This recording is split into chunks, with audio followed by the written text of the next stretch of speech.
confiaria em uma pessoa que, ao ser presa por um crime grave, fosse solta e repetisse exatamente o mesmo crime no dia seguinte?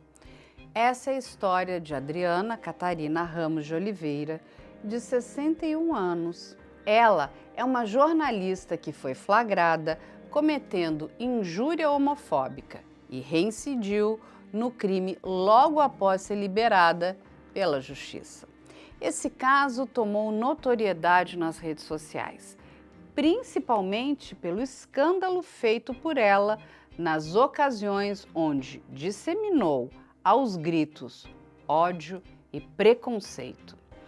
Ela não foi impedida, não foi contida e mesmo depois de ser filmada, denunciada e presa, repetiu os ataques como se nada tivesse acontecido.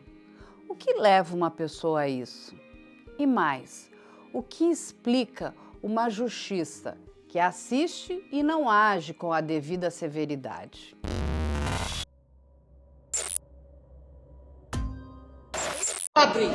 Pobre de espírito, bicha nojento. Tá brincando e fazendo Bicha nojento, bicha nojento. O que você tá fazendo aqui? Falando de mim? Sua bicha nojenta. Vai presa ainda por cima. O que você falou que eu sou? O que você falou que eu sou? Sua bicha nojenta. Nojenta. Você achou que era sentar do lado de você? Seu nojento. Você tinha opção de Agressivo! Agressivo! senhora que Agressivo, começou. nojento! Cala a boca. Agressivo! Agressivo! Cala sua boca. Agressivo! Agressivo! Cala sua boca. Agressivo! Agressivo! Agressivo! Assassino! Assassino! Me solta agora! Gente, Tira por essa favor! maluca do meu caminho! Tira ela daqui! Calma, Gabriel! Calma, filho! Ela é homofobia! Ela não tá bem, ela não tá bem. Agora chega de fazer isso! Assassino! Assassino do que, sua louca? Você tá maluca? Tá maluca? Tudo gravado, tá bom? Tá maluca? Desde o começo. Tá maluca? Faria Lima. É na Faria Lima. Vou lá! Por que que sentou aí? Tá chamando meu filho disso? Por quê? Porque é imbecil! É o shopping de Iguatemi. Olha a cara de filha da puta dela! Ridícula! Me dá o contato de vocês. Assassino! Tudo começa no dia 14 de junho de 2025. Era um sábado, dia típico de movimento intenso em um dos centros comerciais mais sofisticados e exclusivos da capital paulista, o Shopping Iguatemi. O local é conhecido por abrigar marcas de luxo, restaurantes renomados e cafeterias frequentadas por executivos, famílias e jovens em busca de lazer. Naquele dia, por volta das 15h30, uma cena lamentável viria a interromper a tranquilidade da tarde. Na área de uma das cafeterias mais tradicionais do shopping, Adriana Catarina, uma mulher que até então era uma cliente comum, protagonizou um episódio de violência verbal que rapidamente se tornaria um caso policial de grande repercussão. Adriana falava ao telefone de maneira exaltada, em alto tom de voz, o que começou a incomodar os demais clientes. De acordo com relatos das testemunhas, ela parecia irritada, gesticulava muito e não se preocupava em moderar o volume da conversa. Mesmo após olhares de reprovação de outras pessoas presentes no local, quando decidiu ir embora, passou a gritar, exigindo a conta. "Quero a minha conta! Quero ir embora!", gritava. Impaciente, chamando a atenção de todos, foi então que Gabriel Galuzzi Saraiva, um homem gay de 39 anos que estava próximo à cena, resolveu intervir. De forma educada, ele apontou que a atendente já havia notado o pedido de Adriana e que ela estava providenciando a conta. Gabriel tentou apenas ajudar, acalmando a situação. No entanto, o gesto foi recebido de forma agressiva por Adriana. Seu temperamento, que já estava alterado, explodiu de vez. Ela passou a proferir ofensas diretamente contra Gabriel. As palavras usadas foram extremamente ofensivas e preconceituosas. Não era apenas uma discussão, tratava-se de um crime. Posteriormente, Adriana alegou que havia sido provocada. Segundo sua versão, Gabriel teria feito comentários maldosos sobre sua aparência e sobre o problema que ela possui nos joelhos, chamando-a de velha doente. Mesmo que a versão dela fosse verdadeira, o que não ficou comprovado, nada justificaria a violência homofóbica empregada nas palavras que ela escolheu. Além disso, Adriana declarou que havia se arrependido das ofensas, no calor do momento, tentando minimizar o impacto do que disse.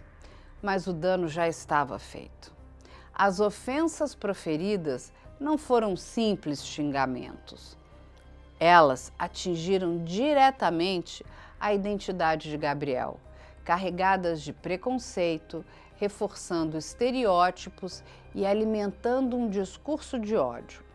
Foi um ataque à sua dignidade como pessoa, uma agressão que vai além do individual e atinge coletivamente toda uma comunidade historicamente marginalizada. A polícia foi chamada. Adriana foi conduzida à delegacia de Pinheiros, onde o caso foi formalizado. O boletim de ocorrência registrou o crime como injúria homofóbica, mas a conduta agressiva de Adriana não parou por aí. Na delegacia, ela continuou desrespeitando a autoridade policial, desacatando os policiais civis e se recusando a colaborar com o procedimento legal. Bem, ela se negou, inclusive, a assinar os documentos relativos à prisão em flagrante. O caso rapidamente ganhou um agravante jurídico. Desde 2019, o Supremo Tribunal Federal decidiu que a homofobia e a transfobia devem ser enquadradas como crimes de racismo no Brasil. Isso significa que tais crimes são inafiançáveis e imprescritíveis, ou seja, não podem ser anulados com o tempo e não podem ser resolvidos com o simples pagamento de fiança. É uma legislação que busca proteger a comunidade LGBTQIA+, e garantir que crimes de ódio não sejam tratados com leveza. Diante da gravidade dos fatos, Adriana foi presa em flagrante.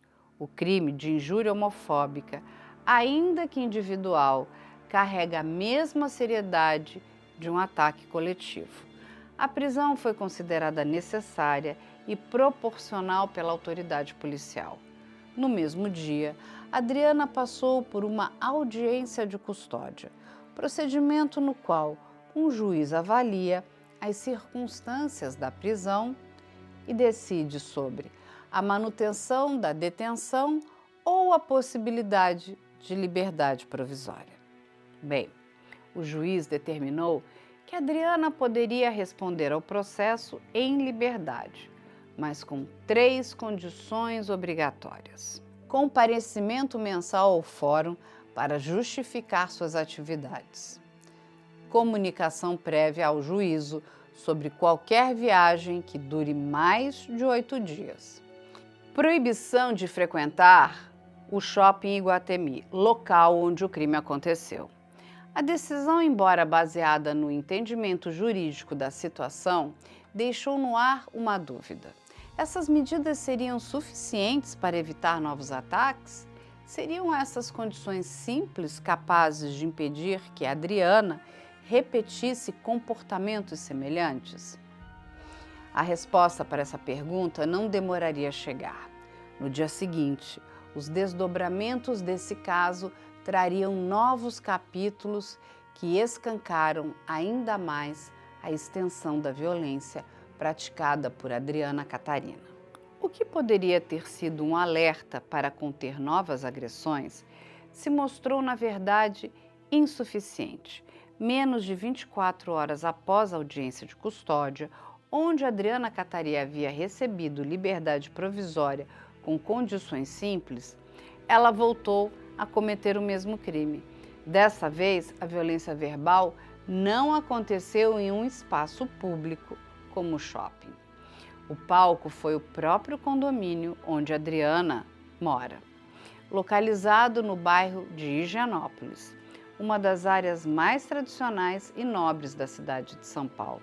Segundo os relatos, para quem convivia diariamente com Adriana, esse tipo de comportamento já não era surpresa.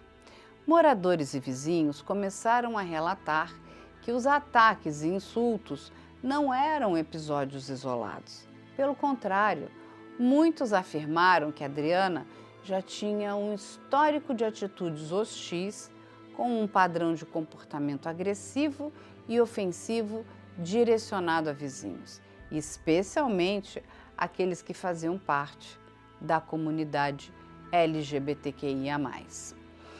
Os moradores descreveram Adriana como uma pessoa difícil de conviver, frequentemente envolvida em desentendimentos no prédio e conhecida por sua postura preconceituosa. Segundo os relatos, os comentários homofóbicos eram constantes, mas até então não haviam sido formalmente denunciados. Talvez por medo, talvez por descrença na efetividade das medidas legais. A diferença desta vez estava nas provas. Tudo foi registrado. Vídeos e áudios capturaram com clareza as falas ofensivas e os ataques verbais. Da parada bem, catando latinha elétrica, empurrando o tronete, esse ninguém quer. Agora esses aqui, tudo depilado, tudo, entendeu? Ainda faz sexo a noite inteira pelo bobagem. E eu tenho que ouvir. É esse tipo de coisa. Estou aqui na portaria e os três estão aqui. Esse tipo de eu vou fazer musculação pra dar o É isso mesmo. Põe na internet! Boiola! Boiola depilada! Olha o lixo que foi preso no final de semana. Boiola depilada! Boiola depilada! Isso aí. Dá o boiola! Boiola depilada! Ó! Dá o boiola! Esse foi o lixo que foi preso no final de semana e não foi o Dá o boiola! Você devia ter vergonha, mulher nessa idade, com esse tipo de coisa. Você não tem nem p***! Vergonhoso. Você não tem nem p***! Vergonhoso. Você não tem nem p***! Olha o lixo que foi preso, ó. Boiola depilada! Esse lixo foi preso e não aprendeu. Boiola! Boiola! Lixo. Boiola! Um lixo de ser humano. Nem dá pra dizer que isso é ser humano, né? Olha lá, a cara dela. Nojenta. Podre. Eu quero ver o Eu quero ver o Eu quero ver o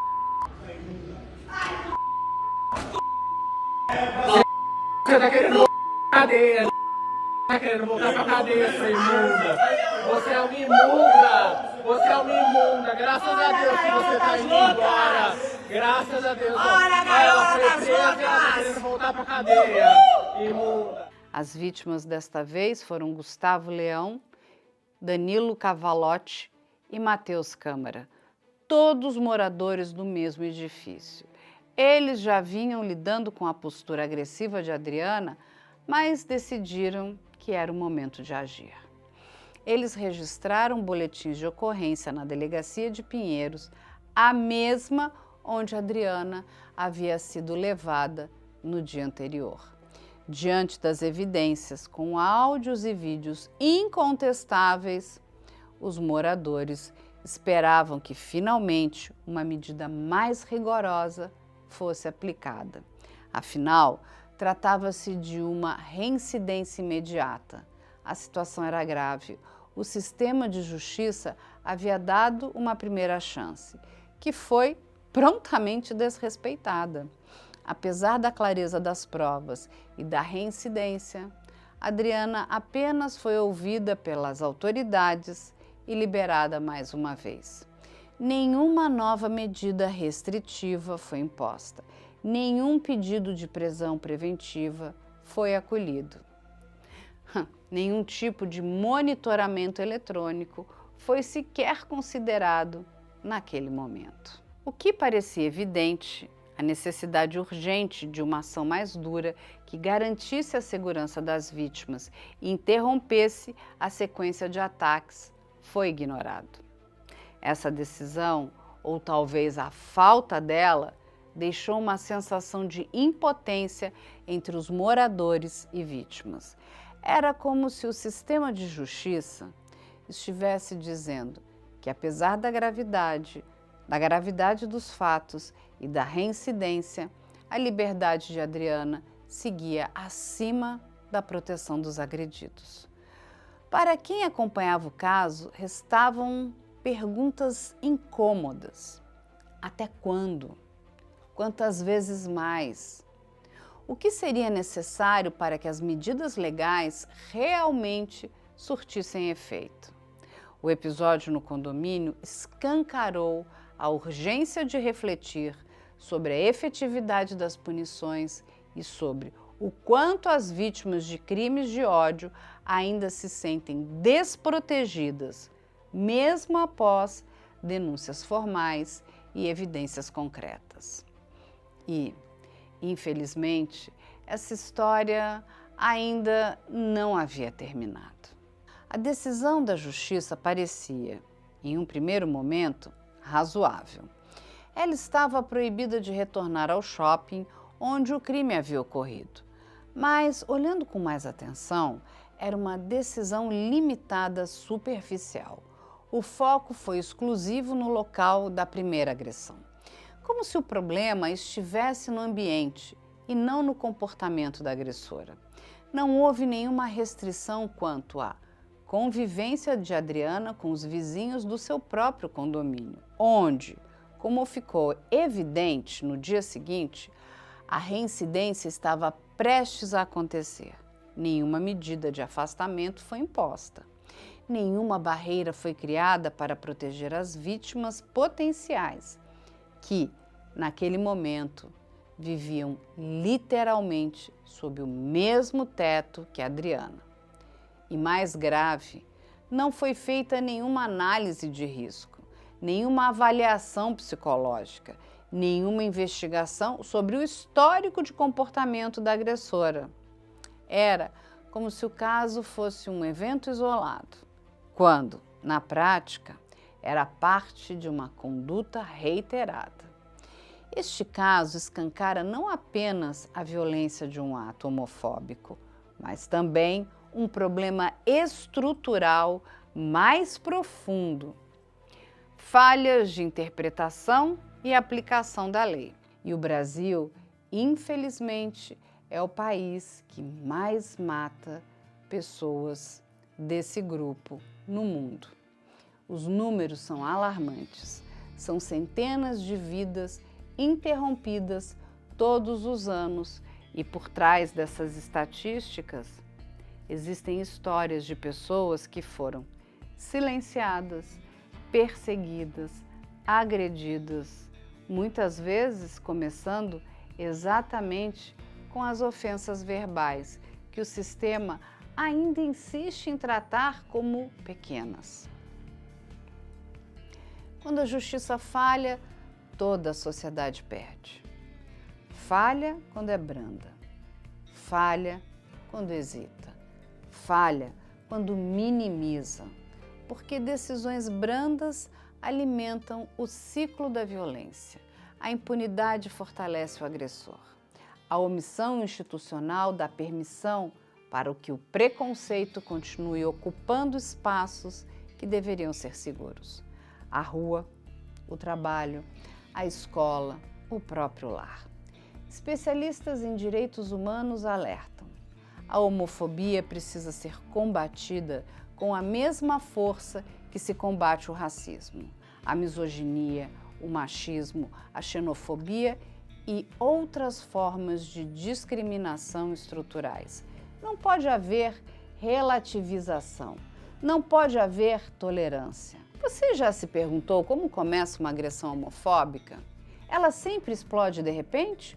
Ou será que ela vai se formando aos poucos, entre palavras disfarçadas, olhares de desprezo e silêncios convenientes? Às vezes, tudo começa com um lanche, com um pedido de balcão, com um cliente insatisfeito.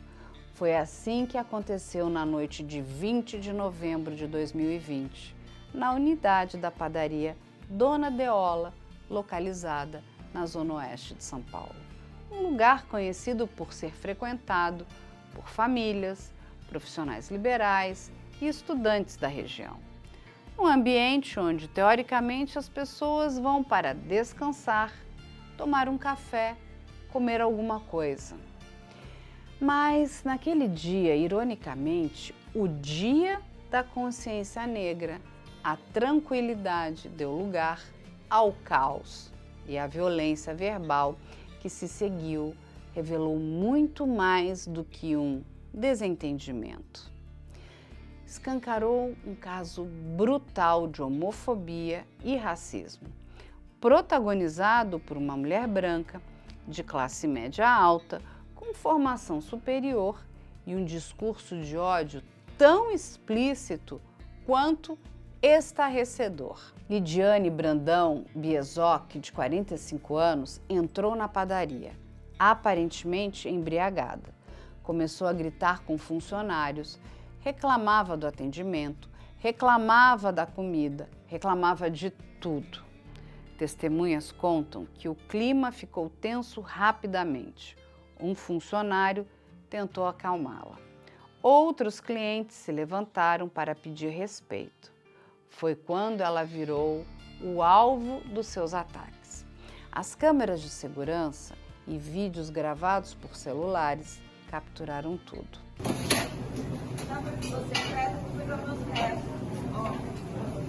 Lone, nem dá atenção, deixa ela. É isso que você paga. Mona, você não tem o direito de fazer isso com ela. Ela não tá aqui pra te servir, amore. Ela não vai te servir. Dá as costas não. Nossa, que doideira. Põe a mãe mulher, idiota. Tá cara errada, hein, amigo? Eu amo que ela tava esperando isso. Ela tudo que ela queria. Você sabe que você tava sendo gravada, né? Não, eu sou burrinha, você não falou?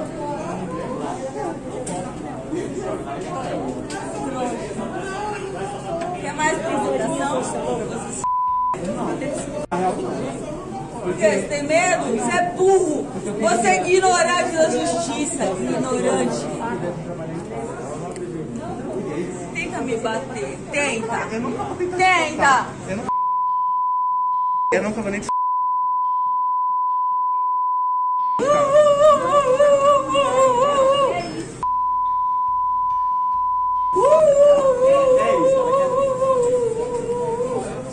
Sabe o que você faz? Não, eu não tô falando de mais porra nenhuma. Então aqui é uma padaria gay? Eu não tô falando porra nenhuma.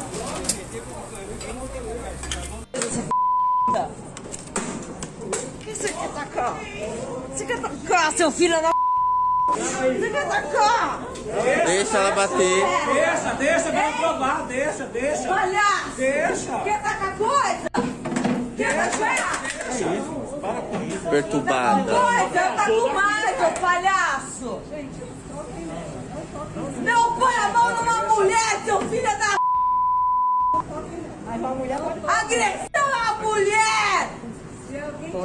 Não, não faz isso não. Experimenta pôr a mão em mim pra você ver. Não pode, deixa, entre Sua só. vagabunda ordinária! Deixa. Não pode. Põe a mão em mim, põe a mão em mim pra você ver.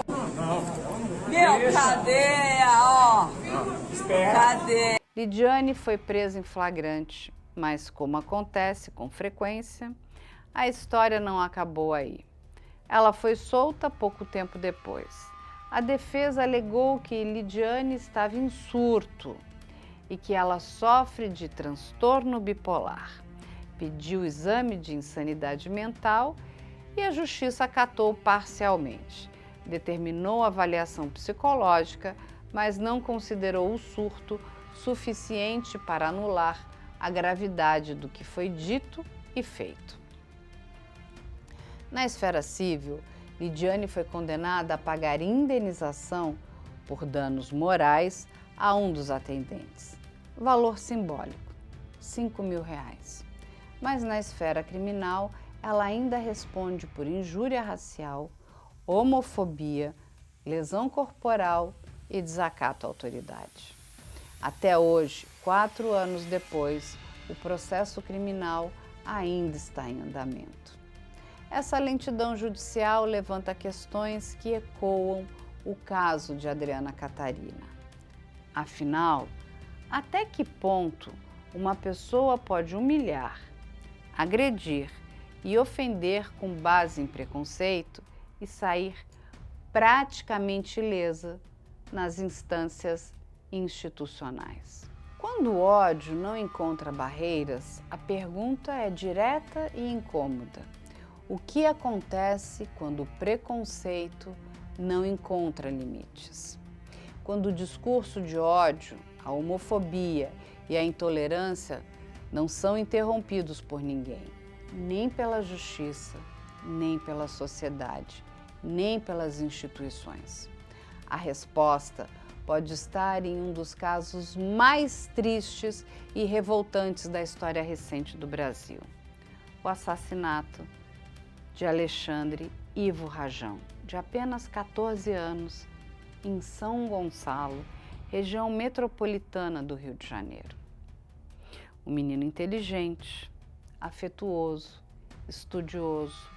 Alexandre adorava cinema, tinha amigos leais, era assumidamente gay e começava a trilhar seu caminho em um mundo que, para ele, parecia cheio de possibilidades.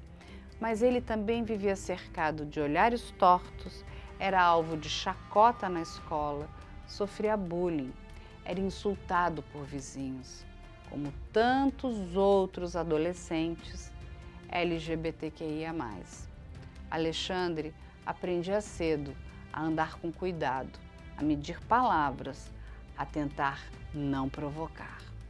Só que naquele dia, 21 de junho de 2010, nem isso foi suficiente para protegê-lo. Naquela manhã, Alexandre saiu de casa para encontrar amigos. Horas depois, não voltou. A mãe, Jane, imediatamente percebeu que havia algo errado. Procurou, ligou, bateu em portas, acionou a polícia. No dia seguinte, o corpo de Alexandre foi encontrado em um terreno baldio com sinais de espancamento. As mãos amarradas com o próprio cadarço do tênis e a boca coberta com a camisa. O rosto desfigurado. Uma camiseta de um evento LGBTQIA+, estava próxima do local. Era uma execução, um recado, uma morte com assinatura, crime de ódio. As investigações apontaram rapidamente os suspeitos. 3 homens da região, todos com passagem pela polícia e todos conhecidos por atitudes violentas e preconceituosas. Segundo os autos, Alexandre teria sido alvo por andar rebolando, falar fino, ser muito afeminado. Um dos acusados disse em depoimento: "Esses moleques precisam aprender." Aprender o quê? Que não podem existir? Que precisam se esconder? Que não têm direito à vida? O crime foi brutal. As evidências incontestáveis. Mas o que veio depois foi uma segunda violência. Dessa vez, institucional. Durante anos, o caso se arrastou. Um dos acusados foi inocentado por falta de provas. Outro fugiu. O terceiro, mesmo denunciado, ainda aguardava julgamento em liberdade. A família de Alexandre passou a viver uma rotina de dor, protesto e solidão. A mãe se tornou militante, foi à televisão, a marchas, audiências públicas, pediu justiça, pediu visibilidade, pediu ajuda, mas o tempo passou. E com ele, o caso de Alexandre Ivo começou a desaparecer do noticiário, começou a ser esquecido, a ser substituído por novos casos, por novos nomes, por novas vítimas. E o ciclo da impunidade seguiu girando. O caso de Alexandre Ivo é simbólico, por muitas razões. A primeira delas, ele era um menino, um adolescente, tinha só 14 anos, estava no início da vida e foi assassinado por ser quem era.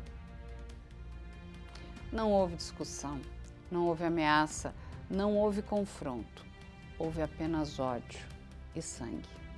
A segunda razão, Alexandre foi morto em um ambiente urbano, em plena luz do dia, em uma cidade grande. Não foi um caso escondido, remoto, obscuro. Foi ali, na cara do Estado, na mesma São Gonçalo, onde tantas outras mortes violentas são naturalizadas. E a terceira, o Estado falhou, a justiça hesitou, o caso se arrastou, o crime de ódio não foi tratado como prioridade. As brechas legais, a lentidão dos processos, a dificuldade de reconhecer a homofobia como motivação central. Tudo contribuiu para a sensação de que, mais uma vez, o Brasil não sabe proteger seus filhos. E a pergunta volta com força: o que mais seria necessário para provar que a homofobia mata? Quantos Alexandres ainda precisarão morrer para que a justiça atue com urgência que esses casos exigem? Hoje, quase 15 anos depois do crime, a memória de Alexandre Ivo é carregada nas marchas do orgulho LGBTQIA+, nos protestos contra a violência, nas falas de ativistas que não querem deixar o nome dele cair no esquecimento. Mas memória não basta, homenagem não basta, post nas redes sociais não basta. Justiça é o mínimo. Porque o que aconteceu com Alexandre não foi apenas um crime, foi um sintoma, um alerta, um grito sufocado que diz: se o preconceito não é combatido, ele avança. E quando ele avança, ele mata. Casos como o de Adriana Catarina, Lidiane Biezoc mostram que a violência verbal, quando não punida, vira hábito. O de Alexandre mostra que esse hábito, quando tolerado, vira tragédia. E quando a justiça falha, por omissão, por lentidão, por relativização, ela não é neutra, ela toma partido. E esse partido, quase sempre, não é o das vítimas. Se Alexandre Ivo estivesse vivo hoje, teria 29 anos. Talvez fosse advogado, talvez professor, talvez cineasta, como sonhava, talvez ativista, talvez só um homem vivendo sua vida com tranquilidade, com amor, com liberdade. Mas não está. E a pergunta que fica para todos nós, enquanto sociedade, enquanto justiça, enquanto jornalismo, é: quantos sonhos ainda vão ser assassinados antes que a homofobia seja tratada com a urgência que a realidade exige? Com o acúmulo de provas e a reincidência flagrante em menos de 24 horas, o Ministério Público pode reavaliar o caso e solicitar medidas mais rigorosas contra a Adriana Catarina Ramos de Oliveira. A cada novo registro, a cada novo depoimento, cresce a pressão para que o caso não seja tratado com a mesma leveza inicial. Entre as possibilidades que agora estão sobre a mesa, pedido de prisão preventiva, especialmente para evitar novos episódios e proteger as vítimas e a coletividade. aplicação de restrição domiciliar, limitando a circulação de Adriana a espaços específicos. Monitoramento eletrônico por tornozeleira, uma ferramenta que permite o controle mais próximo do cumprimento das restrições. Encaminhamento para tratamento psicológico compulsório, considerando a reincidência e os indícios de descontrole comportamental. Além das providências jurídicas, a sociedade civil organizada se mobilizou rapidamente. Movimentos LGBTQIA+, ONGs de defesa dos direitos humanos, coletivos de advogados e parlamentares de diferentes partidos têm feito pressão pública para que o caso não caia no esquecimento. Eles exigem celeridade, querem que as respostas sejam proporcionais, exemplares e que sirvam como um recado claro de que crimes de ódio não podem e não devem ser tratados como pequenas falhas de comportamento. No dia 18 de junho, quarta-feira, as filhas de Adriana se manifestaram. As mulheres pediram desculpas pelo constrangimento e dano causado pelas declarações da mãe, afirmando que Adriana sofre de transtornos mentais. Num país onde o discurso de ódio faz vítimas todos os dias, onde a violência contra pessoas LGBTQIA+, é constante, brutal e muitas vezes silenciada, a omissão também pode se transformar em sentença. Uma sentença que pesa sobre todos nós. Ao longo desse episódio, percorremos três histórias diferentes, mas que compartilham a mesma espinha dorsal, a banalização da homofobia. Adriana Catarina repetiu o mesmo crime em menos de 24 horas. Lidiane Biesocchi transformou uma padaria em campo de agressões explícitas e saiu praticamente ilesa.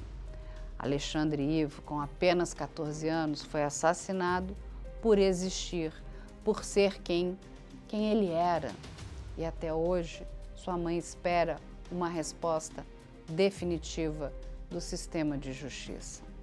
Esses casos não são exceções, são regras não ditas de uma estrutura que tolera o preconceito quando ele veste roupas discretas, fala com boa dicção ou alega problemas psicológicos. São parte de um país que ainda mede a gravidade da violência pela aparência de quem comete o crime e não pela dor de quem sofre. Esse foi mais um IC News. Se esse conteúdo fez sentido para você, curta, compartilhe e se inscreva no canal. A sua voz ajuda a ecoar as que tentam ser caladas. Até a próxima.